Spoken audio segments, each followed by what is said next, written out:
제가 주중에 한 뉴스 매체에서 진행한 인터뷰를 봤습니다. 인터뷰 내용을 보면은요, 한 디자이너가 그 자신이 직접 디자인한 그 리본 모양의 가방이 있대요. 그걸 제작하여 브랜드를 런칭하고 이제 사업을 운영하고 있는데 최근에 매출이 급격히 감소했다라는 거예요. 그래서 이게 왜 이렇게 감소했을까? 그 이유를 찾아 분석해 보니까 시중에 자신이 그 디자인했던 그 가방을 모방한 그 가방이 또 저렴한 가격에 판매되고 있었다는 거죠. 그래서 이제 매출에 타격을 입었다는 겁니다. 근데 이제 그 도용을 한 거니까 법적으로 이렇게 제재를 하면 되잖아요. 근데 그게 또 어렵다라는 거예요. 또 그 이유는 뭐냐면은 해당 유사품이 중국에서 제작되었고 온라인 플랫폼을 통해 판매되고 있었기 때문에 이게 어렵다라는 거죠. 자, 이 내용을 보면서 중요한 포인트는 뭐냐면은 이런 위조품이 국내 시장에 유통될 수 있도록 누군가가 이를 들여왔다라는 거죠.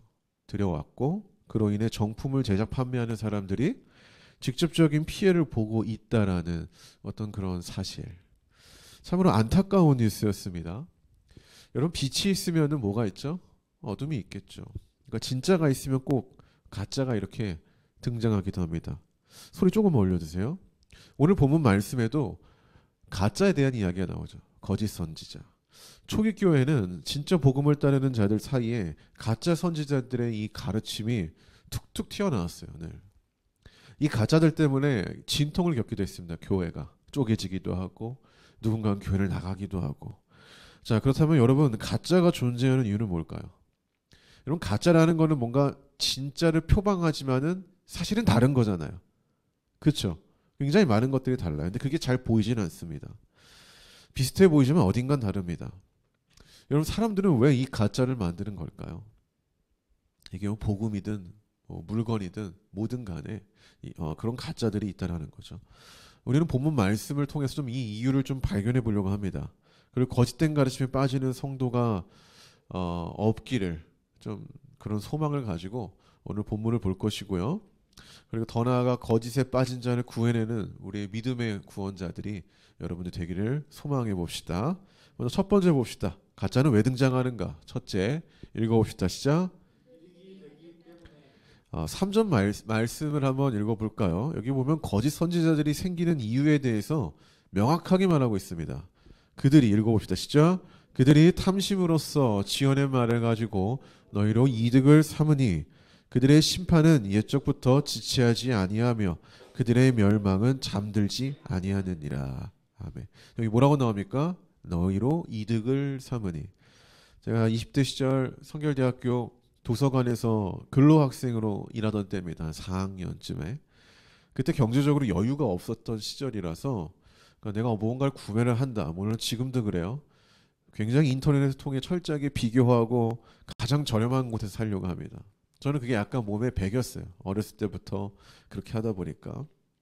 근데 뭐 습관이라기보다는 그냥 돈이 없으니까 또 바쁘게 살아가느라 좀 번화가 가서 뭔가 살 수 있는 그런 시간도 없으니까 생긴 어떤 모습인 거죠. 어느 날은 나이키 신발을 사려고 여기저기 찾아봤습니다. 그러다가 저렴한 사이트를 발견했습니다. 이제 우리가 사이트를 하면 저는 후기를 먼저 보거든요. 괜찮은가, 괜찮지 않은가. 쿠팡에서 구매할 때도 그 후기를 보잖아요. 근데 요즘에는 이제 좀 이게 눈이 트여서 그러는지 이게 돈 주고 쓴 후기냐, 진짜 찐 후기냐, 이제 이러한 어떤 안목이 생겼는데 그때 당시에는 이제 그런 게 없어서 그냥 후기 보고 딱 보니까 괜찮더라고요. 그래서 의심 없이 검색을 마치고 원하는 신발을 주문했습니다. 여러분 온라인 쇼핑 해보셔서 알겠지만은 제품 기다리는 시간 기대되죠. 오늘 여러분 뭐가 샀다고 해봐요. 요즘에 하루 만에 오지만은 그 당시에는 한 3일 정도는 좀 소요가 됩니다. 굉장히 설레는 마음으로 배송을 기다립니다. 근데 아무리 시간이 이렇게 한 일주일이 되는데 안 오는 거예요. 이상해서 이제 게시판에 문의도 남겨봤는데 뭐 그런 거 있잖아요. 이게 제품이 너무 폭주해가지고 조금 뭐 배송이 지연됩니다. 이런 걸로 자꾸 시간을 끄는 거죠. 뭔가 느낌이 쌓였습니다. 그러다 사건이 터졌어요. 알고 보니 사기 사이트였던 겁니다. 저뿐만 아니라 수많은 피해자들이 발생했고 이 피해자들은 급하게 온라인 카페를 개설했습니다. 카페 이름 아직도 기억해요. 진스마켓에서 사기당한 사람들의 모임. 다 와서 자기 사기 피해 내역하고 그걸 변호사들한테 이게 청구하는 거죠. 저도 급하게 가입했어요. 비록 뭐 10만 원도 안 되는, 그때 당시 뭐 7만 9천 원 정도 됐던 것 같은데 뭐 저한테는 큰 돈이니까 소송에 진행을 했죠. 결국 경찰이 사기꾼을 잡았고 전화가 왔어요. 피해 금액을 돌려받을 거냐, 그렇게 해서 합의를 할 거냐, 아니면은 이 사람을 벌을 받게 할 거냐. 제 마음 같아서는 벌을 받게, 지금 같았으면 벌을 받으라고 그냥 그 돈 내가 안 받겠습니다 이랬겠지만은 그 당시엔 그 돈은 너무 큰 돈이어서 그냥 그걸 받고 합의를 했습니다. 우리 주변에는 사기꾼들이 이렇게 많습니다. 그렇죠? 뉴스만 들어보십시오. 사기꾼들 너무 많아요. 그들은 거짓을 진실처럼 왜곡시켜서 많은 사람들을 속이는데요. 자, 그럼 이 사기꾼들은 왜 있을까요? 오늘 본문 3절에서도 말하죠. 쉽게 이득을 보기 위함입니다. 그들은 가짜를 만들고 가짜를 팔아서 단기간에 큰 돈을 벌려고 하는 목적이 있습니다. 근데 한편으로 문득 이런 생각이 들었어요. 여러분도 한번 생각해 보세요. 우리는 왜 가짜에 빠지는가? 저는 그 이유가요. 가짜를 만드는 사람과 동일하다고 생각합니다. 그러니까 결국 이득을 보기 위해서 가짜에 빠지는 거예요. 보다 싼 거. 그러니까 원래 정찰제가 있는데 그거보다 싼 거.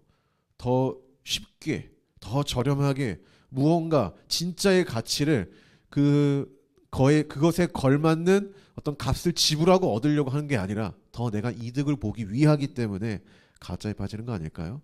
오늘 설교를 준비하면서 당시 저의 마음을 돌아봤어요. 내가 왜 이 가짜에 속았을까?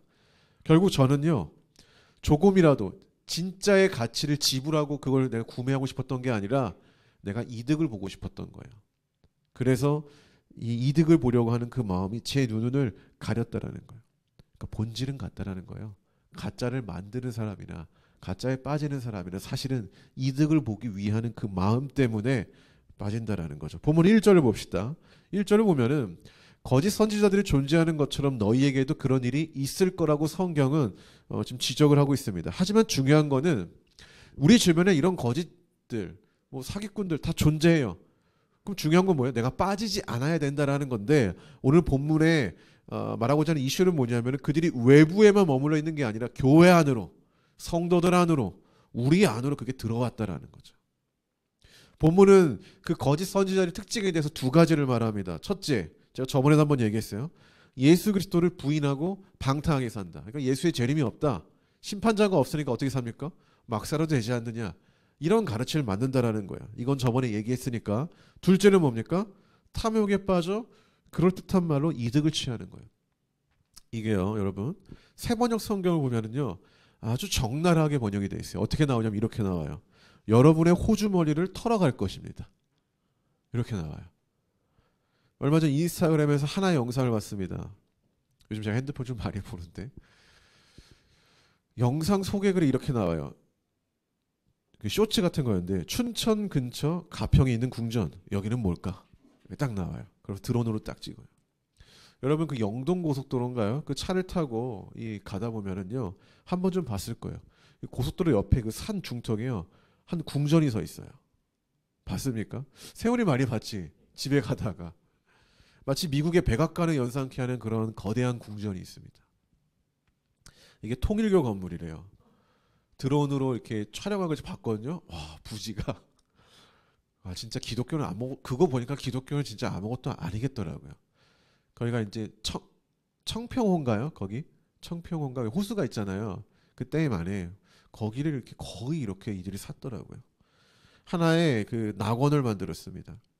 제가 예전에 말했지만 가평은 지금 이단들의 성지라고 불릴 정도로 이단들이 대부분 토지를 매입했고요. 자신들만의 낙원을 형성했습니다. 아까 말한 것처럼 신천지는 가평의 평화의 궁전, 연수원이 있고요. JMS도 가평에 자리 잡고 있죠. 왜 다 가평인지 모르겠어요. 그 설악면이가 거의 다 있더라고요.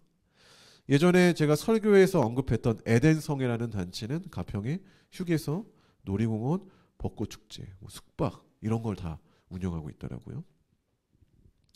뭐 이뿐만 아닙니다. 제가 GPT 검색하면 더 많은 단체들이 나와요. 크고 작은 단체들.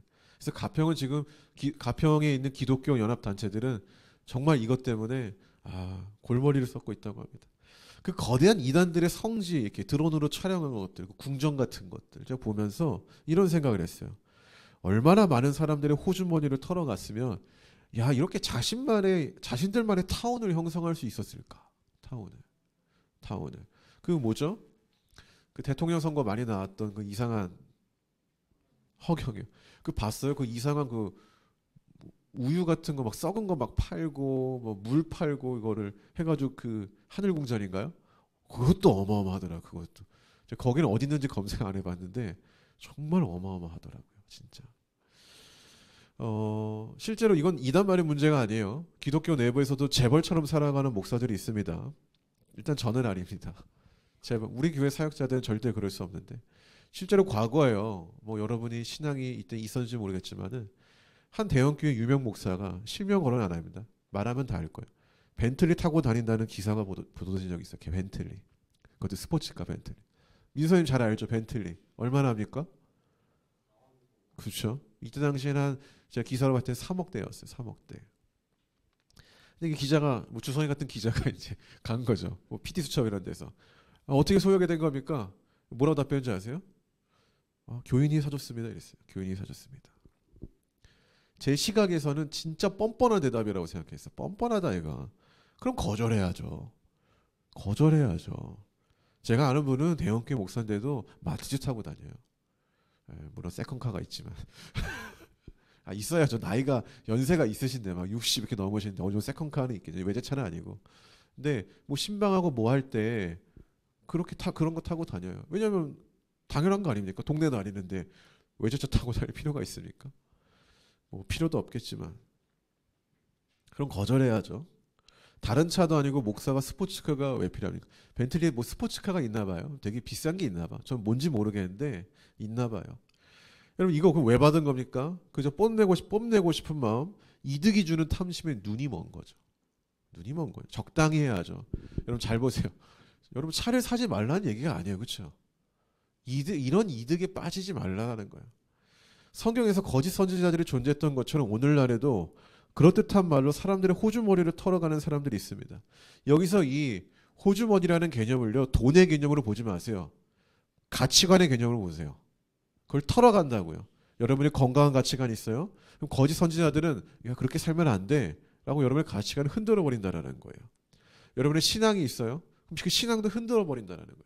이 가짜들은 우리가 갖고 있는 어떤 것들을 다 흔들어 버린다는 특징이 있다는 거죠. 오늘 아침에 교회에 편지가 나왔습니다. 민혁전 선생님 주더라고요. 저는 이제 봉투만 봐도 알아요. 어디서 왔는지. 근데 민도사님 모르겠어요 이러더라고요. 안 봤으니까. 전 너무 많이 봐서 야 이거 신천지 아니고 100%인데? 찢어보니까 역시나 신천지에서 편지가 왔어요. 정말 끊임없이 보냅니다. 끊임없이 보내요. 이처럼 우리 인근에는 거짓 선지자들이 우리의 신앙을 헤집어 놓으려고 별의별 노력을 다 하고 있습니다. 이유가 뭘까요? 자기들이 이득을 삼으려고 하는 거죠. 이득이 되기 때문에. 그걸로 무언가 자기들의 그 소유를 갖기 위해서. 저번 효성이가 그러더라고요. 목사님 요즘에는 이제 이단이 장난 아니에요. 뭐 두 개 조로 두 명씩 4개 조를 편성해서 촘촘하게 있다라는 거예요. 옛날에는 산발적으로 있었잖아요. 요즘에는 촘촘하게. 우연히 반복되면 어떻게 됩니까? 우린 필요를 느끼죠. 그렇게 지나가다 한 명 걸리고 또 이상하다 두 번째 걸리고 이상하다 세 번째 야 이건 운명인가? 뭔가 이렇게 한다라는 거예요. 그리고 혼자 있는 사람을 공략한다라는 거죠. 자, 뭐 그런 시대입니다. 어쨌든 우리의 신앙을 헤집어 놓으려고 별의별 노력들을 다 하고 있습니다. 그런 시대 가운데 우리가 거짓에 빠지지 않으려면 도대체 어떻게 해야 되는가? 둘째입니다. 한번 읽어볼까요? 자, 시작. 여러분 이런 얘기 많이 들어보셨죠? 위조지폐를 감별하는 사람들은 위조지폐를 보지 않는다고 합니다. 예전에 그 영화 중에 캐치미 If You Can이라고 혹시 보셨어요? 이제 디카프리오가 나와서 지폐를 그 위조를 해가지고 하는 건데 나중에 이제 실화인데 이 사람이 너무 사기를 잘 치니까 이제 FBI에서 위조 지폐를 감별하는 그런 나오잖아요. 그 사람이 했던 말 같더라고요. 위조 지폐를 감별하는 사람들은 위조 지폐를 보지 않는다는 거예요. 진짜를 본다는 거예요. 진짜를. 그럴 시간이 있으면 진짜 지폐를 더 유심히 보는 거예요. 왜냐하면 진짜는 항상 동일한 방법으로 만들지만 가짜는 늘 다양한 방식으로 접근한다는 거예요. 그래서 그 가짜를 다 찾기도 어렵다라는 거예요. 다만 늘 동일한 방식으로 변하지 않는 방법으로 만드는 그 진짜에 집중을 하다 보면은 다양하게 변조를 하는 가짜를 우리가 알아낼 수 있다라는 거죠. 하지만 문제는 뭡니까? 우리는 진짜만 바라보고 살지 않는다라는 거죠. 이게 문제예요, 문제. 그래서 나를 이렇게 뭔가 유혹하는 말들을 들었을 때 분간이 잘 안 되는 거예요. 그래서 진짜를 가장한 가짜에 자주 속고 빠지는 거다. 이전에 청년들 사이에 스타 목사가 있었습니다. 여러분 다 알아요. 제가 실명을 거론하면 홍대에 어떤 교회인데요. 우리 교회 이름이랑 되게 비슷해서 가끔씩 치면은 그분이 나와요. 그분이 어느 교회에 온다고 하면은 제가 청년 때요. 수천 명의 청년들이 모였어요. 이 변두리에 여기 예전에 옆에 신현교회라고 온 적이 있었거든요. 이 변두리에 오셨을 때 이 동네에서 수천 명이 모였어요. 그분의 말씀을 들으려. 그런 적이 없어요. 이런 동네에서. 그 말씀을 받아 적어요. 그때 풍경이 어땠냐면은 그냥 막 웃고 떠드는 게 아니라 그분의 말씀 어떻게든 받아 적으려고 이렇게 다 종이와 자기 펜을 다 갖고 와가지고 다 그걸 어떻게든 하나도 안 틀리고 다 받아 적으려는 그분의 설교 테이프가 이런 게 있었거든요. 그걸 다 사서 다 듣고 다니는 그런 시대였다라는 그만큼 인기가 있었어요. 저도 그분의 책들을 다 구매해서 볼 정도로 팬이었고 따라다녔습니다. 그러나 어느 날 성적 스캔들이 터졌고 많은 청년들에게 굉장히 큰 충격을 안겼습니다. 어느 정도 시간이 지나고 이제 조재권 선교사님과 제가 친구잖아요. 같은 그 시절을 향유했던 그런 동지인데 믿음의 동지. 만났을 때 그 시절의 이야기를 우리가 하게 된 적이 있어요. 근데 그때 선교사님이 저한테 이런 말 하더라고요. 저는 그분 말씀에서 십자가를 찾아볼 수가 없었어요. 그래서 그 책을 사거나 따라다니지 않았습니다. 제가 이거 설교 때 한번 얘기한 적이 있어요. 기억나시나요? 안 나잖아. 기억 안 날 거야. 굉장히 옛날에 한번 얘기했거든. 근데 그 말을 듣고 보니까 제가 곰곰이 생각해 보니 조정현 선생님 말이 딱 맞았어요. 그 책을 다 있었거든요. 다 소장하고 있었어요. 다 버렸어요. 지금은 없는데 거기에는 십자가가 나오잖아요. 낮아져라. 예수님처럼 닮아야 된다. 이런 게 아니라 어떻게 하면 열정을 가지고 우리가 성공할 것인가에 대한 이야기가 가득했어요. 제가 젊은 시절에 저는 어떤 설교자를 보면서 와 정말 은혜가 충만하다라고 감탄을 많이 했습니다. 왜? 내가 그런 사람이 되고 싶었던 거죠. 그들의 설교는 강렬했고 메시지는 인상적이었고요. 그들을 바라보는 것만으로도 뭔가 야 저분은 뭐가 있나 보다. 신앙의 열정을 많이 느꼈어요. 특히 이런 걸 언제 느꼈냐면 제가 신학생 때 영성훈련이라는 프로그램이 있거든요. 이 영성훈련은 여기 초빙된 강사들은 좀 유명하거나 뭔가 메시지가 탁월하거나 영향력이 크다고 여겨지는 그 사람들이 보통 초빙됩니다. 제가 2번 갔다 왔죠. 지금은 안 그래요. 지금은 안 그런데 제가 다녔던 때만 해도 그런 대형 설교자들 진짜 이름만 말해도 다 아는 사람들이 많이 왔어요. 하지만 세월이 지나 보면은요. 돌아보니까 그때 제가 바라봤던 많은 설교자들 지금 없어요. 기독교계에. 일부는 학력 위주로 스스로 무너졌고 일부는 이단의 길로 빠지고요. 어떤 이들은 아까 말한 것처럼 어떤 스캔들로 인하여서 타락하고 무너졌습니다. 제가 그 모습을 좀 이렇게 돌이켜 보면서 이런 생각을 가졌어요. 도대체 나는 그 당시에 그들을 왜 이렇게 좋아했을까? 그러니까 내가 설교를 할 때 그들을 따라하려고 하고 그들이 하는 말을 다 적어서 나도 교회 가서 그렇게 설교해 보려고 노력을 하고 그랬거든요. 근데 그 사람들 다 무너졌다라는 거야. 실명을 거론해 볼까요? 라이저 코리아 대표. 어떤 개그맨의 동생 목사님. 뭐야 이거. 또 되게 유명했던 목사님이 있는데 여러분 모를 거예요. 강 어떤 목사님인데 진짜 재밌고 설교를 잘했거든요. 학력 위주. 사라졌어요. 이 씬에서 완전. 이뿐만이 아니에요. 제가 기억하는 분들만 이런 거고 또 어떤 선한 어떤 목자 교회라고 하잖아요. 그 교회도 결국에는 유기성 목사님 말하는 게 아닙니다. 거기서 파생된 다른 교회를 말하는 건데 그분도 결국에는 그런 성적 스캔들로 그러다가 자기 자리를 지키려고 교단을 탈퇴했죠. 주성인 알지? 알고 있니? 모르니? 여기 있어요. 분당 어디 그쪽에. 이런 분들이 다 제가 학창 시절에 그 대학에 와서 정말 하나님을 믿으며 살라고 했던 그렇게 외쳤던 분들이에요. 근데 다 무너졌습니다. 나는 그들을 왜 좋아했는가? 그들이 말하는 캐릭터, 흥미로운 이야기, 대중을 끄는 모습이 좋았던 것인가? 아니면 하나님의 말씀을 좋아해서 내가 그들을 좋아했던 건가? 이런 고민을 했거든요. 근데 그때 당시 저는 하나님의 말씀이 좋아서 그분들이 좋았던 게 아니라 그냥 그분들이 이렇게 대중을 끄는 능력, 뭔가 흥미로운 이야기를 막 하잖아요.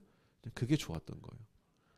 즉 부끄럽게도 저는 진짜를 보고 반응한 게 아니라 진짜를 가장한 거짓에 그냥 반응했던 거예요. 거짓에.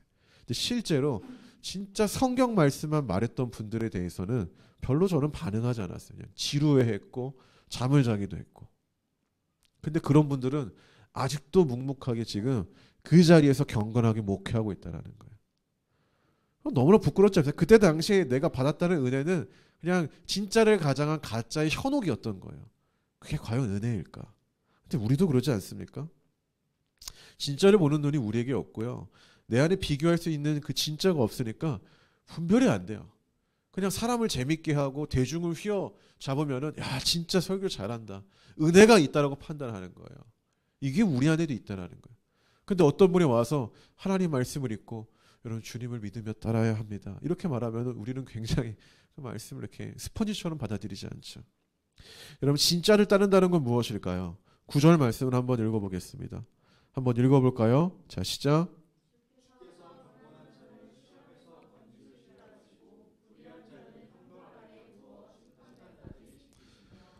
결국에 베드로후서는 진짜 가득한 세상에서 진짜가 된다는 것 이렇게 말하죠. 경건한 자의 삶을 산다는 거다. 이렇게 말해요. 다른 게 아니에요. 경건한 자의 삶을 산다는 거다. 저는 이렇게 좀 큰 사역, 위대한 사역 막 이런 걸 많이 꿈꿨거든요. 많이 꿈꿨는데 근데 성경에 보면은 그런 걸 하라고 나오지는 않아요. 사실. 그렇지 않습니까? 우리가 말하잖아요. 여러분 세계 선교를 하셔야 됩니다. 이런 걸 많이 말해요. 근데 사실 성경은 세계 선교와 같은 어떤 큰 그런 대회를 열라고 하지 않고 제자를 삼으라고 말을 할 뿐이지. 그 본문은 사실 제자 삼으라고 말하는 게 핵심 아닙니까? 마태복음 마지막 이야기. 근데 이상하게도 제 마음 가운데는 그런 게 뭔가 큰 일, 하나님을 위한 큰 일을 해야 된다라는 사고가 잡혀 있다는 거예요. 근데 성경을 보면 하나님은 우리에게 원하는 건 뭡니까? 그런 게 아니라 하나님을 따르는 경건한 삶, 그것을 원한다라는 거죠. 경건이란 뭘까요? 하나님을 향한 올바른 태도와 행동을 의미합니다. 여기서 태도는 하나님의 가르침을 사랑하는 거고 행동은 이웃을 사랑하는 거죠. 이런 관점에 대해서 야고보서 1장 27절 이렇게 말합니다. 읽어봅시다. 시작.